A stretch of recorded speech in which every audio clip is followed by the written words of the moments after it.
লোভী দোকানদারকে বোকা বানানোর নিনজা টেকনিক। ভাই ভাই ভাই, এই বিস্কুটটা হইব ভাই, আমার খুব দরকার। এই বিস্কুটটা তো দেখে মনে হয় বিদেশি। না ভাই ওপো না। কিন্তু ভাই আমার এই বিস্কুটটা তো খুব প্রয়োজন ছিল ভাই। এই বিস্কুটটা আনতে হলে তো ভাই বিদেশ থেকে আনা লাগবো। এটা বাদ দেন, অন্য বিস্কুট লন। না ভাই, আমার অন্য বিস্কুট হইব না, আমার এই বিস্কুটই লাগবো।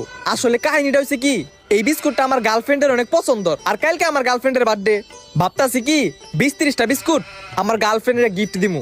এর লিগে একটু দেখেন না ভাই। না ভাই, এটা তো পসিবল না। আপনি অন্যটা লইলে লইতে পারে। আরে ভাই, আপনার জীবনে মনে হয় প্রেম করেন নাই তো, এর লিগে আপনি প্রেমের মর্যাদা বুঝতেছেন না।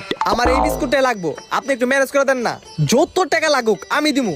যান, আপনার একটা বিস্কুটের লিগে 1000 টাকা দিমু। 1000? এই চান্সে মনে হয় মেলা টাকা লাভ করে দেবো। ওই যে কাম। আপনি ভাই কোনো টেনশন করেন না, যেমনি হোক এই বিস্কুট আমি ব্যবস্থা করতেছি। সন্ধ্যার দিকে আয়েন। ওকে ভাই, সন্ধ্যার দিকে আইতাছি। এই লোনে ডিএমও বিস্কুটটা, আর ভাই আপনার আমি 500